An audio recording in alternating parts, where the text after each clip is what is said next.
चलिए तो बच्चों लोग हम लोग क्लास में कहाँ पे थे? हम लोग शायद जीन ये सब डिस्कस कर लिए थे ना। अच्छा, सम इम्पोर्टेंट टर्म्स कुछ दिन बात किए थे, बट वीडियो एकदम वॉइस क्लियर नहीं था तो हम लोग दोबारा से आज बात करेंगे, ठीक है। सबसे पहला बात हम लोग कुछ टर्म्स के बारे में जानेंगे।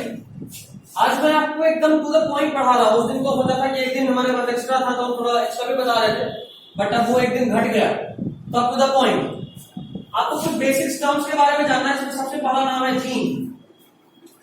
सबसे पहला नाम जीन का। अगर हम बात करें डीएनए का, तो मैंने आपको बताया था कि डीएनए का ऑलमोस्ट 99% पार्ट बेकार है। डीएनए का 99% पार्ट बेकार है। डीएनए का 99% part is a waste. You can say it as waste, आप इसको वेस्ट बोल सकते हो। क्यों? क्योंकि it does not code for any protein. मतलब ये कि जैसे आप मान लो कभी HTML यूज करे हो कंप्यूटर में, HTML कोई भी प्रोग्रामिंग लैंग्वेज नहीं, तो कोई नहीं, आप घर के मालिक को आप ऑर्डर दे दो, भाई मेरा ये वाला टेबल यहां से यहां जाएगा, उसके ऊपर ये किताब सबसे नीचे जाएगा, ये सबसे ऊपर रहेगा। आप जो भी बोले, आप किए तो नहीं, आप तो बोले वॉइस में, सामने वाला उसको डिकोड किया। क्या जीन को डिफाइन कर? दोनों पॉइंट बेकार है। ऑब्जर्वेशन के बाद तो हो गया। हम लोग बात कर रहे थे कि यूनिवर्सली एप्लीकेबल कौन है, law of segregation, law of dominance और law of segregation first law से डिफाइन होता है। Law of independent assortment second law से डिफाइन होता है। कौन सा असॉर्टमेंट बोलो? इस लॉ ऑफ सेग्रीगेशन अभी तो बोला नहीं, बता तो अभी दोबारा बोला। Law of segregation is universally applicable law, कोई एक्सेप्शन नहीं है। बाकी जो दो लॉ है उसका एक्सेप्शन है। आगे इसको वापस डिटेल में पढ़ना, वेट करो, ठीक है। तो अभी मान लो आपने एक ऑर्डर दिया। अब आपका ऑर्डर तो वॉइस में था, है ना। आप you give an order in voice, verbal form. That voice is heard by the listener, जो सुना उस आवाज को सुना और उस आवाज को वो मीनिंग में निकाला। मतलब ये कि हर भाषा का अलग अलग मीनिंग होता है।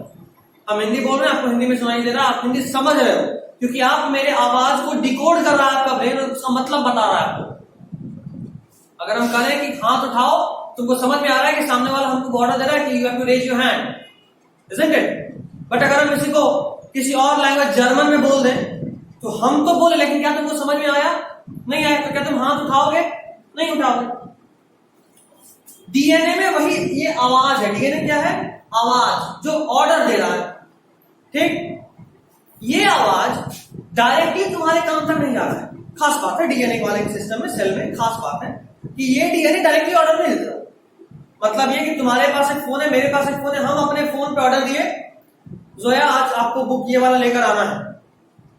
उसके फोन से उसको आवाज गया। मतलब ये कि हम बोले तो अपने फोन में, मेरा फोन उसको बताया, और जब उसको पता चला मेरा आवाज एग्जैक्टली सुनाई दिया किसी और के थ्रू, तो वो उसका कुछ मतलब निकाल लिया और वो काम कर दी। यही हुआ ना। डीएनए के पास ऑर्डर है, ये ऑर्डर दिया। अब देखो डीएनए होता क्या पहले ये बताओ। ये एक सेल है, ये सेल का न्यूक्लियस है, और इस न्यूक्लियस के अंदर होता है कौन?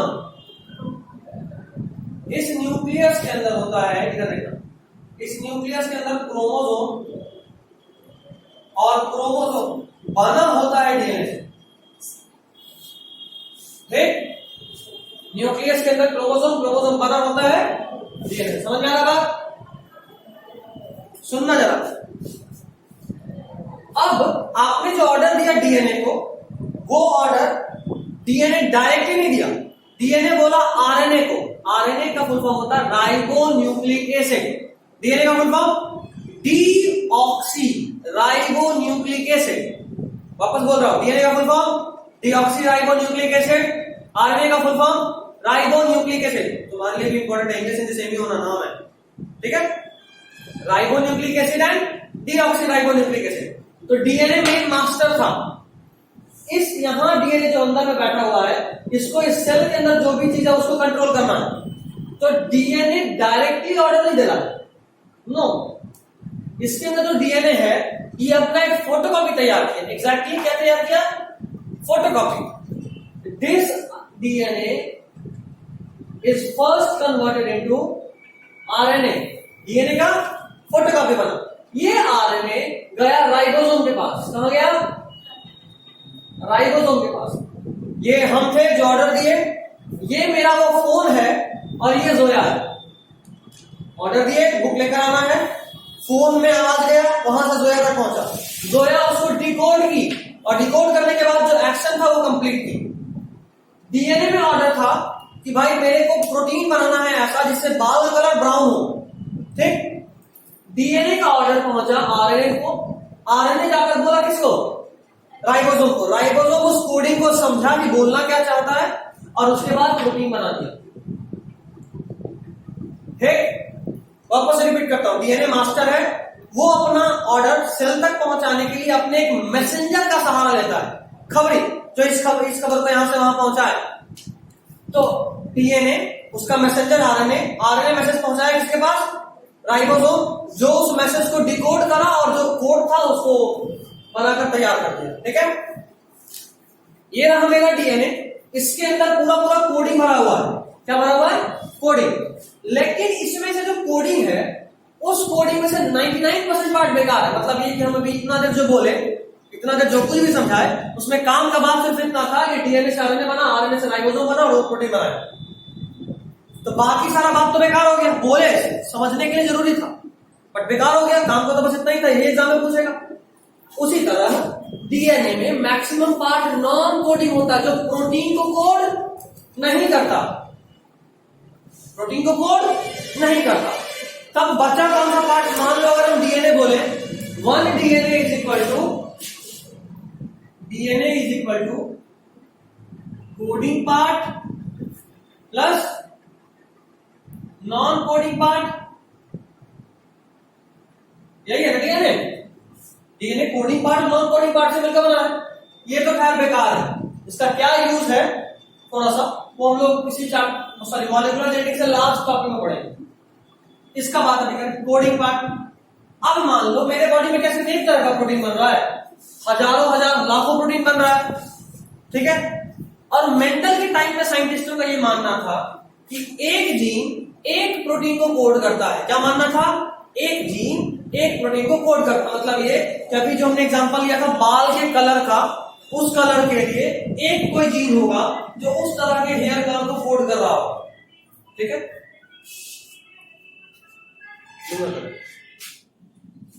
ठीक है, तो इस तरह का जो प्रोटीन होगा वो एक तरह के एक जीन एक प्रोटीन को कोड करता है, एक जीन एक प्रोटीन को कोड करता है।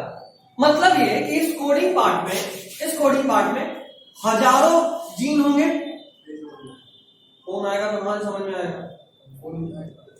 देखना उधर देख रहा है, शुरू से जीन ही नहीं समझ पाया। अभी जीन बताना सुनना क्यों, अभी तो बता रहा। अभी जो बोला उसका तो मतलब समझ में आ रहा है ना। जीन अभी बताएंगे, अभी जीन बताए नहीं।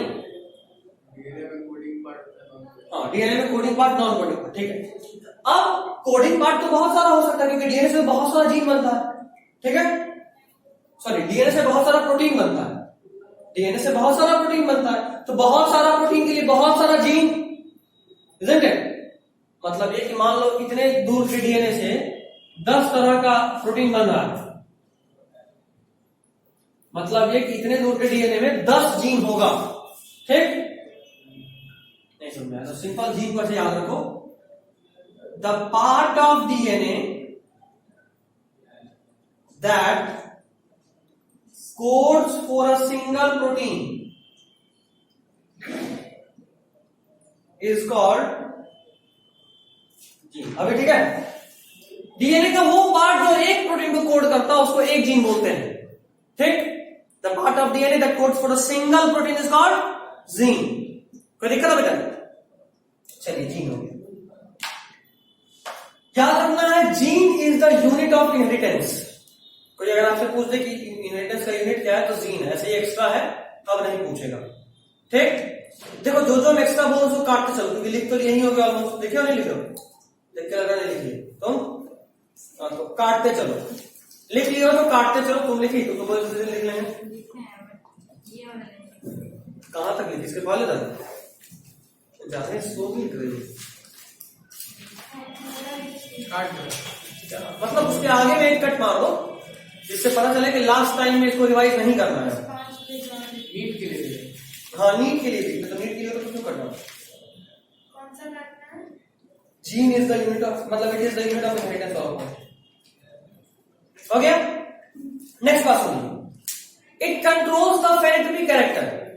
मतलब ये कि आपके बॉडी में जिस चीज का कोडिंग होगा, आपका बॉडी इसी तरह का होगा। मतलब ये कि अगर मेरे बॉडी के जीन में ये कोडिंग है कि मेरा हाइट बढ़े, तो क्या मेरा हाइट बढ़ेगा या नहीं बढ़ेगा? बढ़ेगा। मतलब ये कि जो जीन मेरा होगा वही मेरा फेनोटाइप होगा। दो टर्म होता है, जीनोटाइप और फेनोटाइप। आप बाहर से कैसे दिखते हैं इसको बोलते हैं फेनोटाइप, और आपके अंदर में जीन कैसा है इसको बोलते हैं जीनोटाइप। वापस रिपीट कर रहा हूं, आप बाहर से कैसे दिखते हैं इसको बोलते हैं फेनोटाइप, और आपके अंदर में जीन कैसा है इसको बोलते हैं genotype. Genotype and phenotype, genotype and phenotype. ठीक? तो अब अगर कोई ध्यान रखना है कि usually one gene controls one character, usually one gene controls one character. अभी मैंने बताया आपको कि उस वक्त तक ऐसा मानना था, अब इसमें एक सुधार हुआ, इसलिए मैंने लिखा यूजुअली। अभी भी अक्सर एक जीन एक ही कैरेक्टर को कंट्रोल करता है।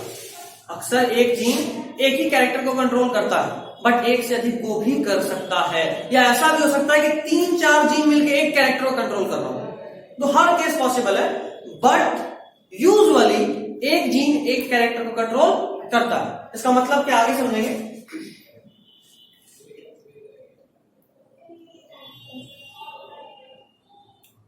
अगला बात जो आपको याद रखना है वो ये कि एक जीन का कॉन्ट्रास्टिंग फॉर्म हो सकता है, और उस कॉन्ट्रास्टिंग फॉर्म को हम अलील बोलते हैं। ये चीज आगे समझ में नहीं आया होगा, मतलब क्या, तो अच्छे से समझा रहा हूं। उसका नाम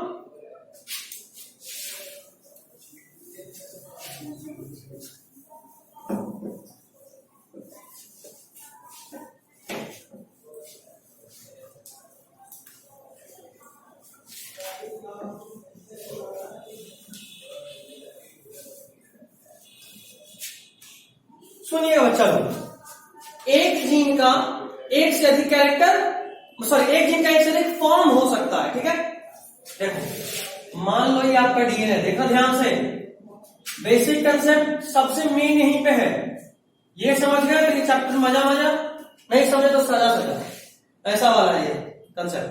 अगला 10 से 15 मिनट अगला 2 चैप्टर को कंट्रोल करने का औकात रखता है, ध्यान से। ठीक, ये डीएनए है, मैंने अभी आपको बताया कि ये डीएनए में ही लाइफ के हर एक चीज का कोडिंग है, यहां तक कि आपका डेथ कब होगा ये भी इसमें पहले से कोड है। आपके जन्म के वक्त आपके डेथ का भी कोडिंग हो जाता है, वो अलग ही बात है। एक्सीडेंट का तो कोई गारंटी नहीं, बट जो नेचुरल डेथ होता है उसका कोडिंग इसमें होता है। हम सब में प्रोग्राम्ड सेल डेथ होता है। डेथ क्यों होता है? क्योंकि बॉडी कैसे बना हुआ है, बहुत सारे ऑर्गन सिस्टम से मिलकर, या कायदे से बोलो तो बहुत सारा सेल मिलकर टिश्यू बना, बहुत सारा टिश्यू मिलकर ऑर्गन, बहुत सारा ऑर्गन मिलकर ऑर्गन सिस्टम, और बहुत सारा ऑर्गन सिस्टम मिलकर बॉडी। हर जगह टर्म यूज किया मिलकर, बहुत सारा सेल मिलकर टिश्यू, बहुत सारा टिश्यू मिलकर ऑर्गन, बहुत सारा ऑर्गन मिलकर ऑर्गन सिस्टम, और बहुत सारा ऑर्गन सिस्टम मिलकर बॉडी। अगर बॉडी का सारा ऑर्गन सिस्टम आपस में कोऑर्डिनेशन गंवाने लगे, प्रॉब्लम शुरू हो जाएगा। बुढ़ापे में यही तो होता है, ज्यादा खाना खा लिए तो पच नहीं रहा है। आप खाना खा लिया, आपका डाइजेशन सिस्टम तो काम कर दिया, लेकिन इंडोक्राइन सिस्टम जो था वो उतना हार्मोन भेजा ही नहीं कि सारा ग्लूकोज डाइजेस्ट कर पाए। तो लीजिए ग्लूकोज का लेवल बढ़ गया। कम थोड़ा सा पानी पिए तो लीजिए थोड़ा सा यूरिक एसिड जमा हो गया तुरंत में। ऑर्गन सिस्टम के बीच का जो कोऑर्डिनेशन होता है वो कमजोर होने लगता है। थोड़ा और एज हुआ, अब ऑर्गन सिस्टम के अंदर भी दिक्कत, ऑर्गन भी अलग अलग होने लगा। मतलब ये कि आपका स्टमक में प्रोटीन डाइजेशन तो ठीक से हो जा रहा है, लेकिन इंटेस्टाइन में खाना ब्लॉक होने लगा, या वहां पे अच्छे से डाइजेशन नहीं हो पा रहा है, स्टोन होने लगा है।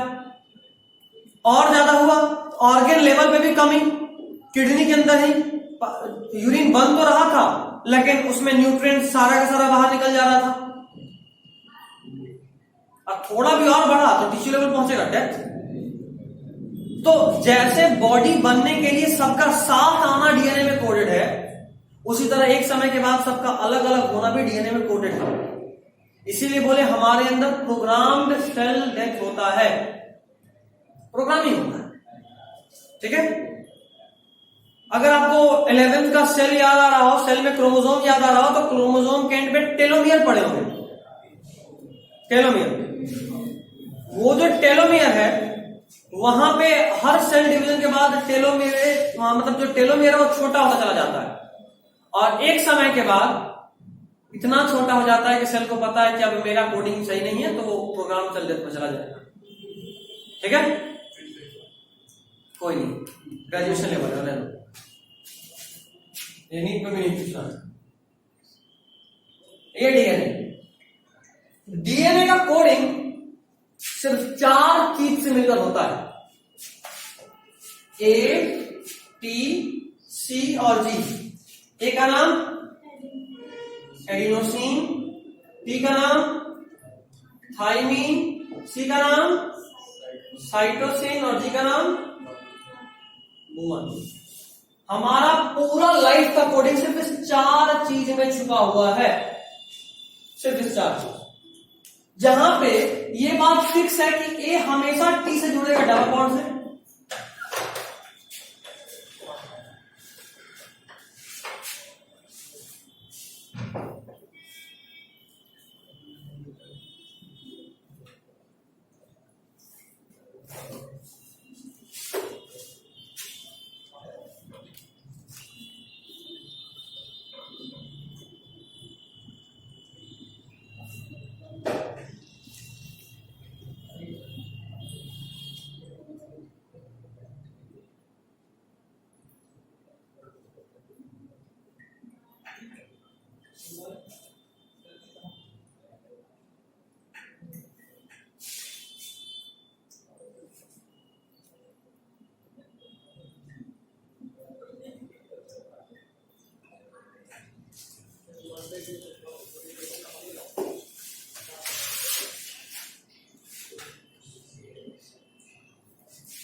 ठीक है। तो ये 4 चीज में होता है, जहां पे फिक्स है कि ए हमेशा टी से जुड़ेगा और सी हमेशा जी से जुड़ेगा।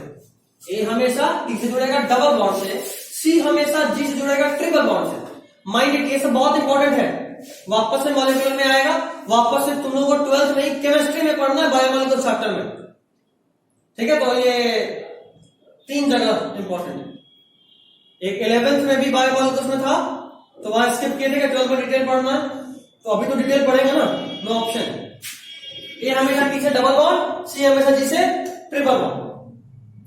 अब जरा मुझे बताओ कि डबल बॉन्ड को तोड़ना आसान है कि ट्रिपल बॉन्ड को तोड़ना आसान है? डबल बॉन्ड को, मतलब ट्रिपल बॉन्ड को तोड़ने के लिए ज्यादा एनर्जी देना पड़ेगा। ठीक, मतलब जिस ऑर्गेनिज्म के डीएनए में सी-टी बॉन्ड ज्यादा होगा वो डीएनए ज्यादा स्टेबल होगा।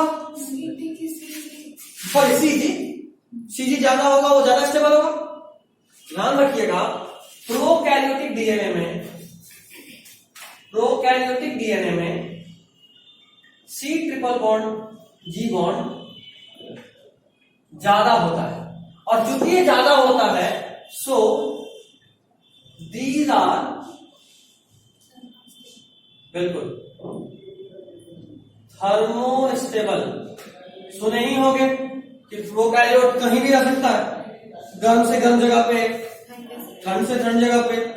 तो गर्म जगह पे रहने के लिए कम से कम इस बॉन्ड का स्टेबिलिटी होना तो जरूरी है ना, बिल्कुल। तो उसमें ये सी ट्रिपल बॉन्ड ही ज्यादा होता है। एलिमेंट में सिर्फ लिखवा दिया था, अभी समझा दिया, कोई दिक्कत नहीं। लिखा है, बोल गई हम लिक्विडिंग कर सकते हैं, बोलेगी तो हमको पता ही नहीं चलेगा, भूल जाती है।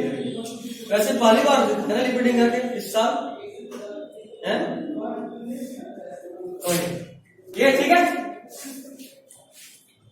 चेंज कर देता हूं, ध्यान देना, यहाँ ए तो यहाँ क्या, यहाँ सी तो यहाँ जी तो यहाँ सी तो यहाँ जी तो यहाँ टी तो यहाँ ए, यहाँ सी टी मतलब अच्छा इस तरह का कोडिंग इसलिए दिया कि दिखा रहे हैं कि एक के बाद एक भी लगातार भी हो सकता है, कुछ भी हो सकता है। ठीक,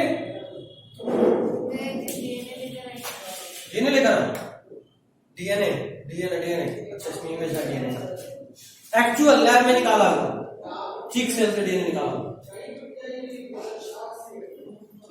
वैसे वो ऐसा नहीं दिखता है, थ्रेड लाइक दिखता है, थ्रेड का मास।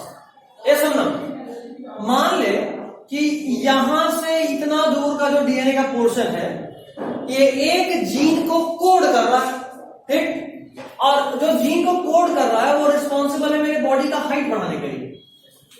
इतना दूर का जो पोर्शन है ये एक जीन को कोड कर रहा है, सॉरी एक प्रोटीन को कोड कर रहा है, तो एक प्रोटीन को कोड कर रहा है मतलब हम इसको एक जीन बोलेंगे, ठीक, और ये जीन किसके लिए रिस्पॉन्सिबल है?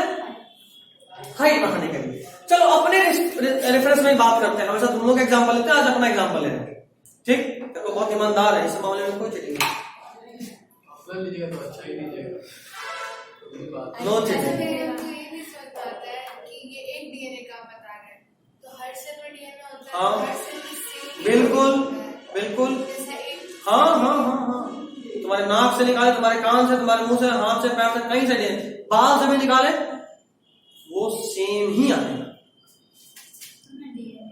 हाँ, एक में डिफरेंट हो सकता है, इसलिए क्योंकि एक में हमेशा ये हाफ हो जाता है, तो किसी में आधा कुछ और आधा कुछ और, लेकिन ये तय है कि तुम्हारे जो मान लो नॉर्मल हाफ निकाले तो उसमें 2n मिला, 2n मतलब 2 सेट ऑफ क्रोमोसोम, और स्पर्म या एग से लिए तो 1 सेट ऑफ क्रोमोसोम मिला, तो 1 सेट में से वो जो भी होगा वो इसमें से या इसमें से कोई एक से मैच करेगा, कंप्लीट अलग नहीं होगा, इसी का कोई आधा होगा, ठीक।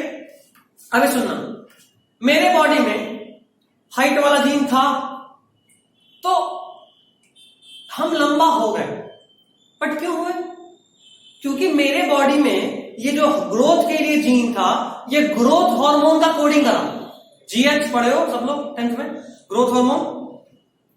ग्रोथ हार्मोन मेरे पिट्यूटरी से रिलीज हुआ, पिट्यूटरी से ग्रोथ हार्मोन रिलीज हुआ, बॉडी के हर एक सेल में गया, उसको इलोंगेट करा और मेरे बॉडी का ग्रोथ हो गया, ठीक ठीक। अगर मान लो यहां पे कोई छोटा, सबसे छोटा कौन है, किसका आइडिया? चलो, दिस इज मिस एक्स, ठीक है। इसके बॉडी में भी ये जो जीन था वो तो था, लेकिन बाई लक एक चेंज आ गया, हुआ यूं कि ये सी के बदले यहां ए आ गया, और अगर यहां ए आया तो यहां क्या आ जाएगा? टी। तो एक छोटा सा चेंज हो गया। अब इस चेंज का 3 असर हो सकता है, या तो यह कि चेंज होने के बावजूद इस जीन से, आखिरकार इस जीन से हार्मोन बन रहा है ना, तो चेंज हुआ तो हार्मोन में भी कुछ चेंज होगा, ठीक। तो 3 बात पॉसिबल है।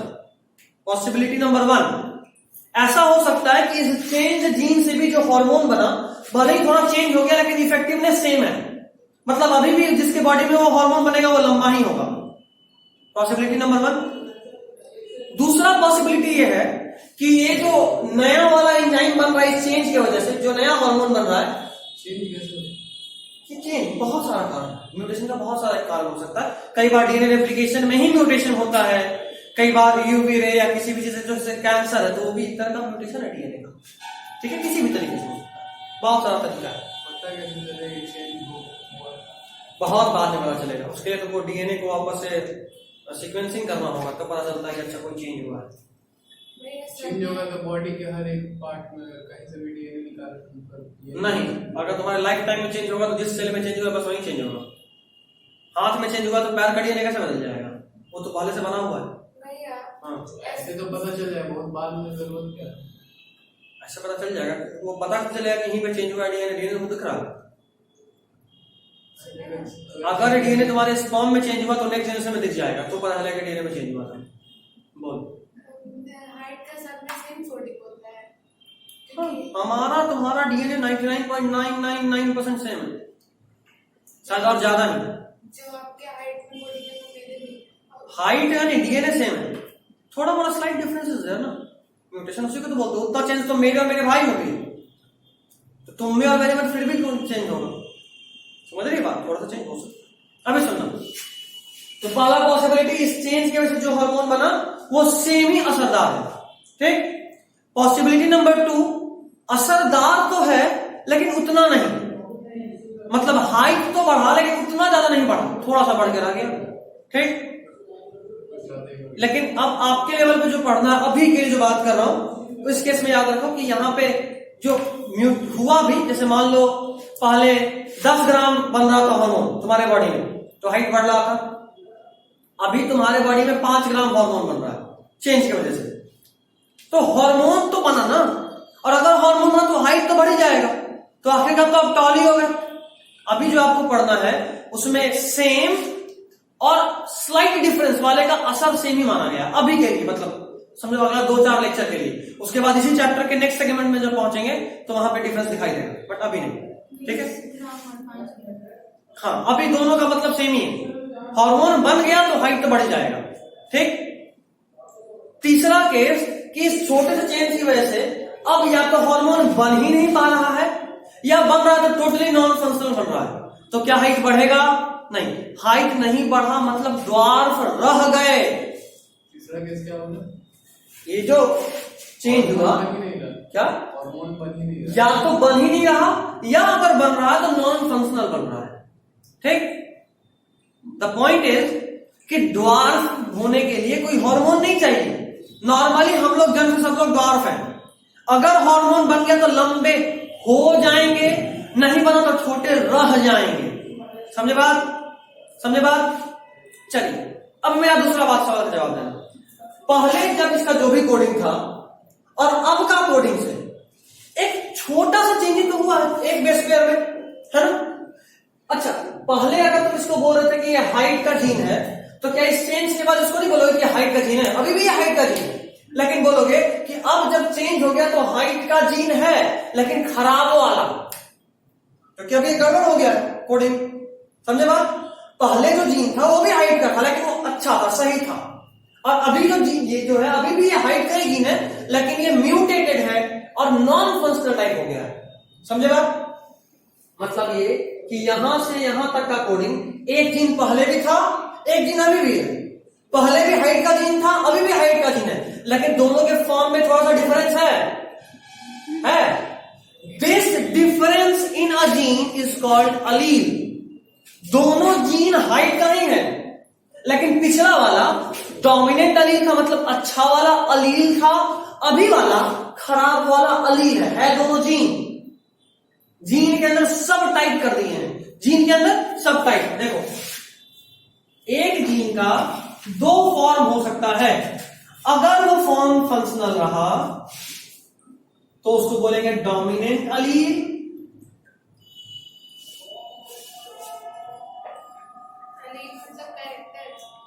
नहीं जीन का टाइप, कैरेक्टर में नहीं, कैरेक्टर आएगा सब type. Molecular form of a gene is called allele. एक ही जीन का 2 फॉर्म हो सकता है, उसी को अलील बोलते हैं।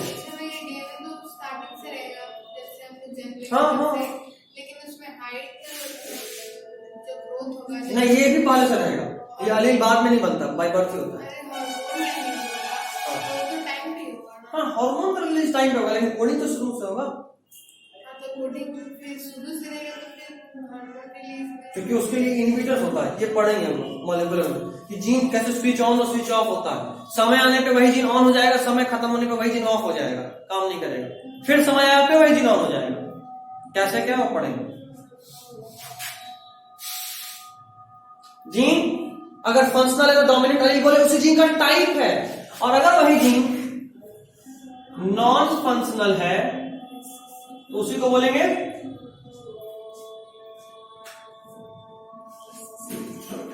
गेटिंग माय पॉइंट और नॉट? अगर वो जीन फंक्शनल है आप उसी को बोले डोमिनेंट अलील, अगर वो जीन नॉन फंक्शनल है उसी को बोले रिसेसिव अलील। ठीक, मतलब अगर आप कह रहे हो कि ये वाला जीन नॉन फंक्शनल हो गया तो आप इसी को बोलोगे। ठीक, एक जीन का 2 टाइप है, एक जीन का 2 टाइप है। ठीक, जैसे देखो ये फोन भी रेडमी है और जिस फोन से रिकॉर्ड हो रहा है ये भी रेडमी, वो नोट 4 है, ये नोट 10। डिफरेंस क्या? दोनों सेम ही है, दोनों रेडमी ही है, लेकिन उसके टाइप में डिफरेंस है, तो दोनों का जीन हो गया रेडमी। और अब हम जीन के अंदर जाके देखना चाह रहे हैं कि जीन में भी कौन सा वाला, तो ये बोलेंगे नोट 10, वो बोलेंगे नोट 4। तो ये दोनों ही, चाहे डोमिनेंट हो चाहे रिसेसिव हो, दोनों ही है जीन हाइट का ही। लेकिन अलील में बात करें तो ये अच्छा वाला था डोमिनेंट, अलील में बात करें तो ये अच्छा खराब वाला है रिसेसिव। समझे बात? अलील is molecular form of a single gene. एक ही जीन का दो अलग अलग फॉर्म को अलील बोलते हैं। एक ही जीन है, एक ही जीन है, एक फॉर्म इसके पहले वाला था, एक फॉर्म ये वाला है, उसी को अलील बोल रहे हैं। एक जीन के दो फॉर्म को अलील बोलते हैं। ठीक है, दिक्कत है? ठीक है, कोई दिक्कत नहीं। चलिए, ये तो रहा बात अलील का। अगला बात, अब हम लोग क्या बोले, तभी आप बोले कि पैदाइशी सब मतलब ड्रॉप होता है हार्मोन के, मतलब हार्मोन जैसा प्रोड्यूस होगा उसके मुताबिक हाइट तो बढ़ जाएगा या घट जाएगा? ठीक, किसी किसी बच्चा में देखे हाथ पैर पहले से मतलब थोड़ा नॉर्मल से थोड़ा बड़ा रहता है। वो दूसरा किस, वो गिगेंटिज्म पढ़े थे, याद आ रहा है? जी, gigantism class 11 human hormone, growth hormone, जो ग्रेट भले है ना, वो गिगेंटिज्म का शिकार है।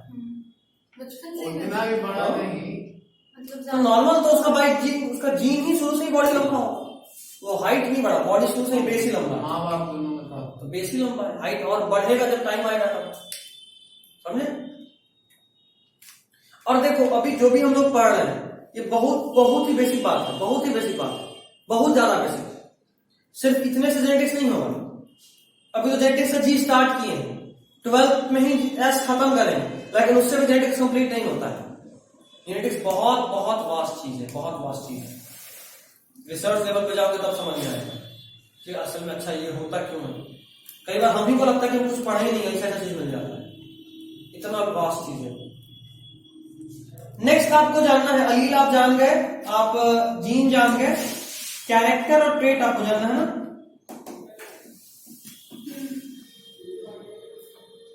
चलिए, कैरेक्टर को डिफाइन करते हैं क्या, पता अगर तुम लोग के पास तो लिखा हुआ है, बताइए कैरेक्टर क्या है। It is the basis on which organisms is judged. मान लो आप किसी दो ऑर्गेनिज्म को जज करना चाहते हो, मतलब ये कि हम अंजलि और जोया को जज करना चाहते हैं, कंपेयर करना चाहते हैं, तो कंपेयर करने के लिए कोई बेसिस बनाएंगे। अब इसे दोनों ही चश्मा लगा रहे हैं, तो अगर हम ये बेसिस बनाए कि चश्मा कौन लगाता नहीं लगाता, तो कंपेयर कैसे करेंगे? दोनों का सेम ही है, तो कंपेयर कैसे करें? कोई एक बेस बनाता है, मान लो बेस बना रहे हैं घड़ी, कौन घड़ी पहना और कौन घड़ी नहीं पहना, तो अगर कौन घड़ी पहना है तो भाई अंजलि पानी है, जोया नहीं पानी, तो कंपेयर हो गया। तो क्राइटेरिया मेरा क्या था इन दोनों को, और जब हम इस कैरेक्टर के बेसिस पे इस दोनों को जज करें तो दो टाइप मिला, या घड़ी पहनी है या घड़ी नहीं पहनी है। इन दोनों को बोले ट्रेट। मतलब ये मान लो हम किसी दो ऑर्गेनिज्म को जज करना चाहते हैं और हम उनको जज करना चाहते हैं उसके हाइट के बेसिस पे, ठीक है, हाइट के बेसिस पे जज किए तो हाइट हो गया कैरेक्टर, हाइट क्या हो गया? कैरेक्टर।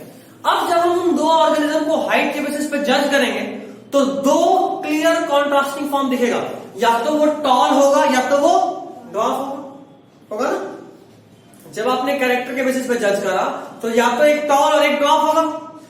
अब ये जो एक कैरेक्टर था हाइट, इसका दो टाइप देखने को मिला, tall and dwarf. These types of a same character is known as trait. Allele genotype है, ट्रेट फेनोटाइप है। फिर से सुनना, एक जीन उसका दो टाइप को बोले अलील, एक कैरेक्टर उसके दो टाइप को बोले ट्रेट। ठीक, एक जीन उसके दो टाइप को बोले अलील, एक कैरेक्टर उसके दो टाइप को बोले ट्रेट। ठीक ना, कोई दिक्कत? देखो बहुत बेसिक्स और बहुत कहानी के फॉर्म में समझा रहा हूं। थोड़ी देर पहले ही बोले थे ना कि ये पूरा बेस बना देगा, इसलिए तो सब कुछ नोट्स पहले से दिया हूं। आप जो पॉइंट लिखूंगा वो समझना, उससे ट्रेट अलील और जीन कैरेक्टर में डिफरेंस मिलेगा।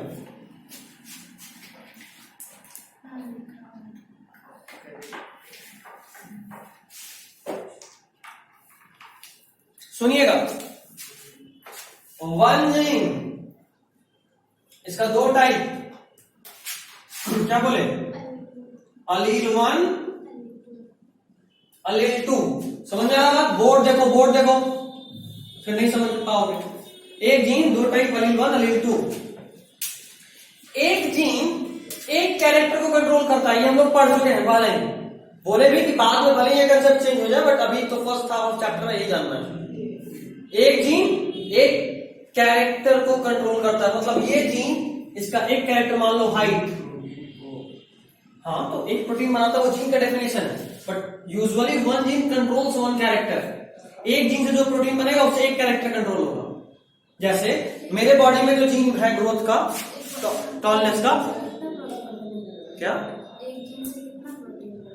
One gene usually code for one, usually one usually बोल रहा हूं, हमेशा नहीं होता।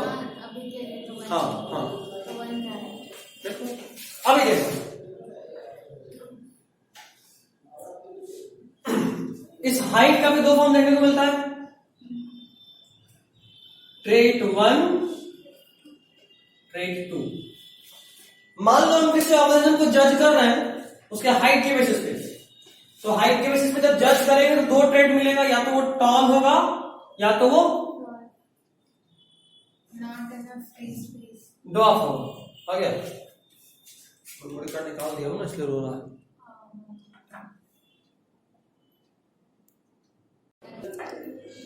चलिए, तो एक जीन एक कैरेक्टर कंट्रोल करा, हाइट का दो टाइप, इसको ट्रेट बोले।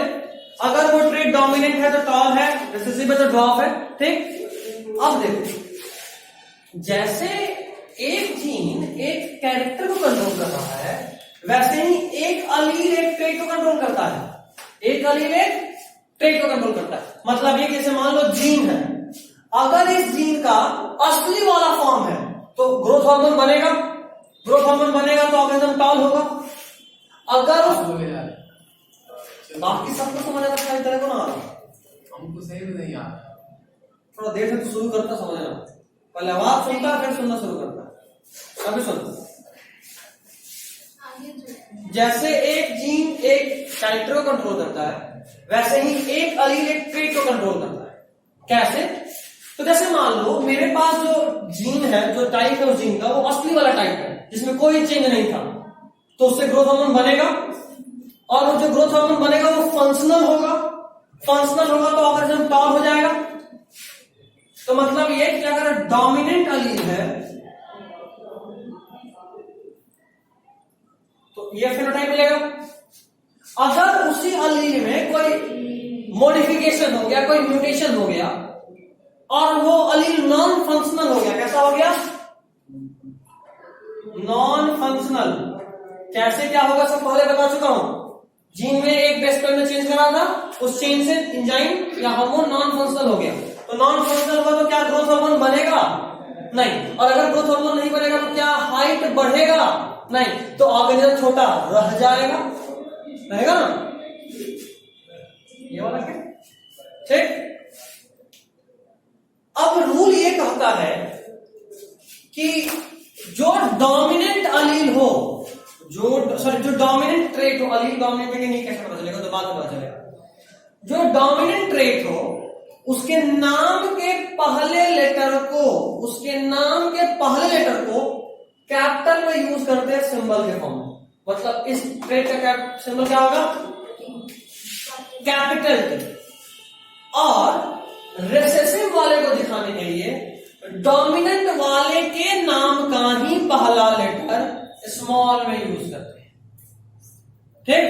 मतलब अगर मेरा जीन हाइट का है, अगर मेरा जीन हाइट का है और वो जीन डोमिनेंट है मतलब कैपिटल टी यूज करेंगे, और अगर वो जीन स्मॉल रिसेसिव है तो टी ही यूज करेंगे, लेकिन स्मॉल। ठीक ठीक। अभी तक कोई दिक्कत नहीं? अभी तक हमने जीन पढ़ा, ट्रेट पढ़ा, कैरेक्टर पढ़ा, अलील पढ़ा। अब हम लोग पढ़ेंगे अरे हाइट ही समझना सबसे आसान है, फील ऐसे का सबसे अच्छे से आएगा। बचपन से पढ़ते आ रहे हैं, होगा।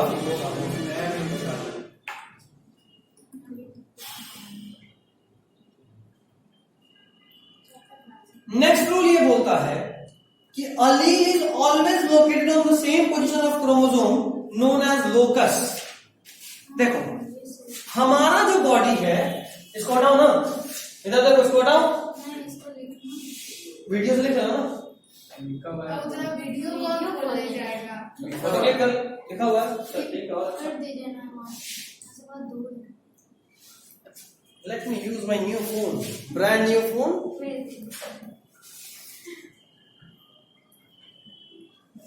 कैमरा ज़्यादा फास्ट दिखा है। रेडमी का हमारे पास है। तो 4 कैमरास, 64 मेगापिक्सल, 5, 5 and 8। अब 64 से मतलब नॉर्मल एक ही है। अब क्या चाहते हैं? 64 का वही नीचे। अब क्या चाहते हो, कितना क्लियर दे? इसका सेल भी निकाल के दिखा दे। इतना अच्छा मैंने खींच के दिया, देखो मेरे नए फोन पे कोई नजर उधर लगाने में बस में नींबू मिर्ची लटका देंगे आज। उससे क्या हो उससे जाएगा? अच्छा कोई कैमरा नहीं। उससे क्या हो जाएगा? और वेट बढ़ जाएगा, गिरने का भैया चांस बढ़ कोई जाएगा। है। फोन ही लेना। नहीं, उधर है क्लास ऑफ एंड दैट।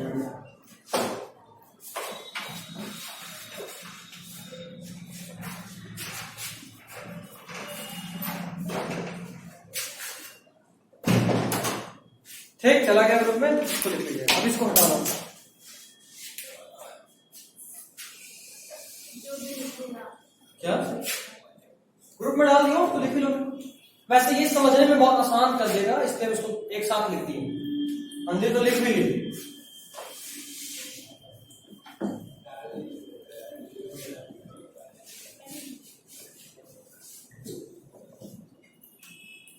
अभी सुनो, हम लोग n है या 2n है? 2n मतलब हमारे हर एक सेल में क्रोमोसोम का 2 पेयर है। ठीक ठीक, हमको पता तो मुंडी हिला रही है, समझ में ये बात नहीं आया तेरे को? नहीं आया ना? क्या हिंदी में समझेगी? क्रोमोसोम समझ में आता है? क्रोमोसोम को शायद क्रोमोसोम ही बोलते हैं। क्रोमोसोम नाम कभी सुने ही नहीं। कैसे वो इधर देख, ये रहा मेरा सेल। इस सेल के अंदर चूंकि हम लोग 2 है, डिप्लॉइड है, इसीलिए हर क्रोमोसोम का 2 पेयर होगा। अच्छा, ये क्रोमोसोम बनता कैसे है पहले तो ये बताओ। डीएनए से, डीएनए से मतलब तो रेप्लिकेट इतना सिखाया जाता है, मैं स्पेशली ऑफिस में बैठा के फिर भी भूल गए। एनसीईआरटी खोली, शायद इसमें है या नहीं, श्योर नहीं है, तो थोड़ा चाहिए, शायद नहीं था। उस दिन भी हम खोजे थे, हमको याद आ रहा है लेकिन मिला वाला नहीं था, और उसके बाद फिर हमको अपने आकाश वाले से दिखाना पड़ा था। चलिए, श्योर नहीं है। देख, ये रहा तेरा डीएनए। डीएनए का लेंथ कितना है पता है? 2.2 मीटर। Very good. कायदे से समझना है उसी तरह प्रैक्टिकली, तो साड़ी के लेंथ के हाफ लेंथ का होता है। ठीक, साड़ी का जो बोले थे पहले। कोई बात नहीं, अभी हाफ जोड़ रहे। ठीक साड़ी की इतना बड़ा बोल रहे थे। ठीक, चलो सोचे एक से लगता है अब ट्राई कर चुके हैं साड़ी। हाँ, तुम्ही को पढ़ा है, भूल गया, भूल जाता है तो। हम कहाँ रहते हैं, आप कहाँ रहते हैं? पढ़ने तो साथ में आते ही हो ना। जो होता है तो हम जब आते हैं कैमरा चालू होता है, तो तुम ही स्टार्ट किए, गलती तेरा ही हो गया भाई। नहीं, जो काट होगा तो कैमरा के सामने ही ना होगा। कैमरे का कभी ऑफ भी हो हाँ, जाता है। कभी कभी ऑफ भी होता है। क्या तो तुमको साड़ी में आता है, रिकॉर्ड थोड़ा करेंगे। ये देखिए साड़ी कैसे पहना जाता है। हेलो, खैर, तो सोचने वाला बात यह है कि हमारा जो डीएनए है उसका लेंथ साड़ी के लेंथ का हाफ लेंथ है, लेकिन वो डीएनए है एक सेल में जो कि दिखता भी नहीं। फिर से कोई है भैया, खुल गया, फिर से कोई है यहाँ, तो जोर जोर से कर रहा था। घर का उधर हो। तो नॉर्मली एक सेल जो नहीं दिखता, उस सेल के अंदर न्यूक्लियस जो कि और छोटा है, एक सेल जो नहीं दिखता उसके अंदर न्यूक्लियस, जो कि और नहीं दिखता उसके अंदर एक साड़ी के हाफ लेंथ का मॉलिक्यूल है। एक ही बिल्कुल अगर हैप्लॉइड है तो डिप्लॉइड होगा तो 2 होगा। बहुत टेंशन वाला बात है। मतलब ये हम ये कहना चाहते हैं कि चूहा के बिल में एक इंसान रह रहा। बहुत अच्छी बात है ना। द पॉइंट इज कि हम एक बहुत लंबे धागा को क्या लटाई पे लपेट नहीं सकते हैं? या सिंपल सोचो, जो कपड़ा वाला धागा आप लोग लेकर आते हैं कपड़ा सिलने के लिए, कितना लंबा होता है, लेकिन जब उसको लपेटते तो कितना छोटा दिखता है, होता है बहुत छोटा। मतलब ये कि अगर हम इस डीएनए को, जो कि एक धागा की तरह का नहीं होता है, उसको अगर लपेटें तो इतना छोटा हो सकता है कि इसमें चला जाए। तो इस डीएनए को ऐसे मोड़े, एक डीएनए पे एक डीएनए फोल्ड, जैसे साड़ी फोल्ड करते हैं, लंबा साड़ी बीच में पकड़ा और फोल्ड कर दिया, उसके बाद फिर से फोल्ड करा, फिर फोल्ड करा और उसके बाद और फोल्डिंग, 4 5 6 फोल्ड होता साड़ी में। वैसा ही कुछ, एक फोल्ड तो डीएनए हाफ का हो गया ऐसा, उसके बाद जो बना उसको दोबारा से फोल्ड और हाफ का हो गया, उसके बाद फिर से, मतलब फोल्ड पे फोल्ड, क्वाइलिंग, सुपर क्वाइलिंग, उसके बाद करते करते करते करते डीएनए कुछ ऐसा निकला, ऐसा।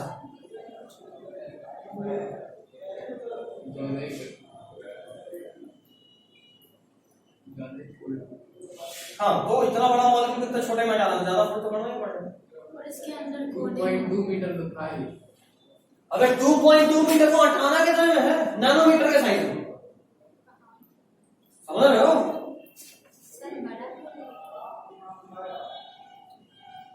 कैसा दिख रहा है डीएनए? स्फेरिकल शेप पूरी तरह से एक्स, मतलब क्रोमोसोम के शेप में आ गया।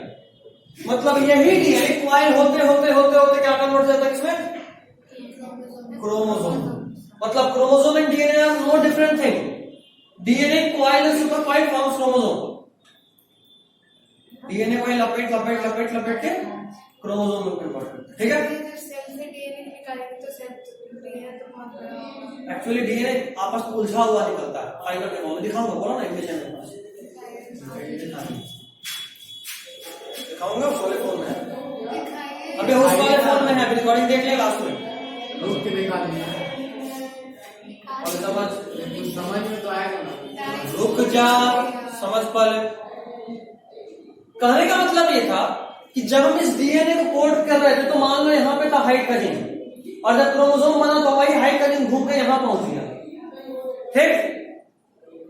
तो ये जो 2 क्रोमोसोम होता है, ये जो 2 क्रोमोसोम होता है, इस वाले पे यहाँ पे हाइट का जीन था।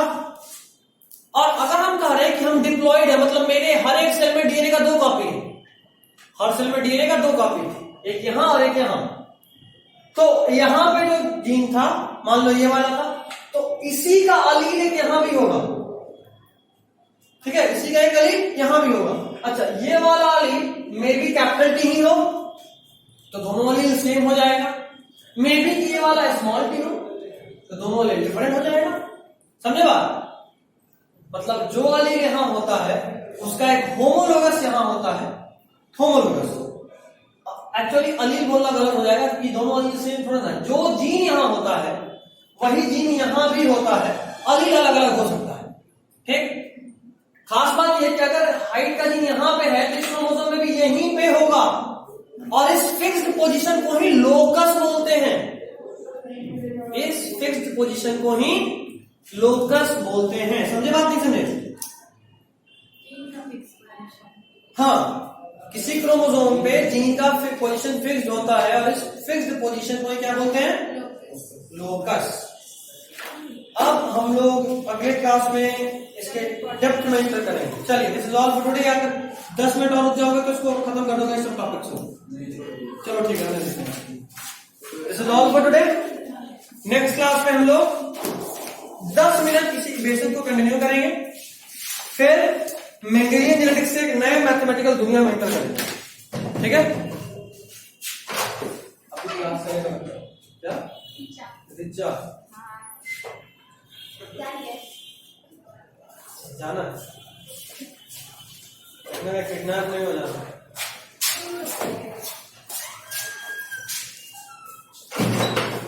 ओके?